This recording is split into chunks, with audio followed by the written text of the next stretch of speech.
These 4 oil filters are changing in 3 interesting ways. With a potential trade war on the horizon, these changes may have a bigger impact than any of the manufacturers expected. Let's start with these 2 Fram filters. The classic orange Extra Guard and the silver Tough Guard are being built differently now, with classic Fram features being ditched for the more widely used Champion Labs design. Both of these companies are currently owned by First Brands Group, so it's not a wildly unprecedented move. Fram filters have typically been their own thing, with the distinctive date code that looks like it gets applied with one of those roller stamps libraries used to use, printed sideways on the side of the can.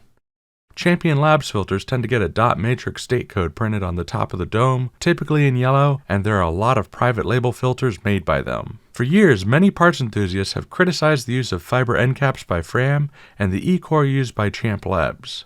The shift from a traditional Fram design to Champion Labs could be a sign that the Fram production line is getting a substantial upgrade, or it could be shut down completely. There's also a chance that there has simply been a production line merge, because in the past we've actually seen these Champ Fram hybrids show up, but all the details were added on with a sticker, like how all the Champion Labs products I've seen are built. This new hybrid design has the details printed directly on the can like a classic Fram filter. So hold on, I have some additional news on this story. I previously recorded all the voice and footage for that, and the day that I'm editing this video, I happened to stop in a store that carried the Fram Ultra Synthetic, and sure enough, it has received a design change as well. There are still a few Fram designs that haven't been swapped over yet that I know of, but it's looking even more like this is going to be a change across the board. However, we still don't know if it's a temporary change or something more substantial. Moving on to the second Fram story, this Wal-Mart exclusive product line called the Fram Synthetic Endurance is potentially getting discontinued. Various online posts have been reporting that a Wal-Mart exclusive 20,000 ml Purolator filter is taking the spot, and the Endurance filters are winding up on the clearance shelf when the planogram change occurs. This seems to be rolling out region by region, and if it was in my region, you know I would have grabbed one of those new Purolator filters to show you. However, in photos, an interesting thing to note is that these gold Purolator filters are not using the traditional Purolator numbering scheme. For most Purolator products, there's a single or multi-letter prefix to tell you what product line it is, and the same 5 numbers for a given application.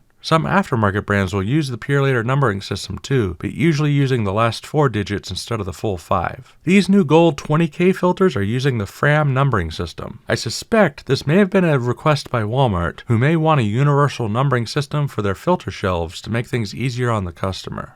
I can't imagine they'll be able to pull that off with the original equipment brands they carry, but the brand in our upcoming main story is the last big holdout of aftermarket filters with a different numbering scheme that can be found on their shelves at the moment. This brand of oil filters I have seen go through a few package design changes, but as long as I can remember, the majority of their part numbers have always been made in the US. Given the tariff threats, Mobil 1 could not have picked a worse time to move manufacturing out of the country.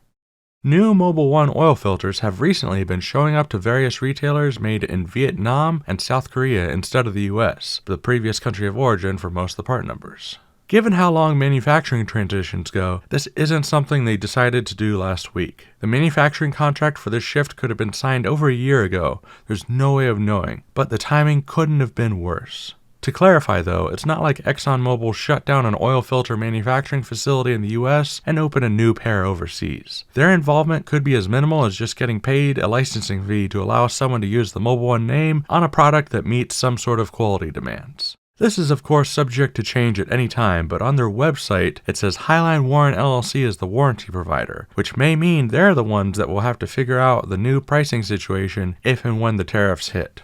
Also subject to change is the tariff numbers, but South Korea was at one point going to receive a 25% tariff, while Vietnam was going to receive a 46% tariff, one of the highest on the list, ignoring the outlier of China. So what do you think is going to happen to the classic Fram filters, and how do you think ExxonMobil and Highline Warren are going to handle this potential cost spike for importing their new oil filters? If you've been a regular user of any of these filters, what do you think of these changes? I'll be reading and replying in the comment section below. Thanks for watching Cars Simplified.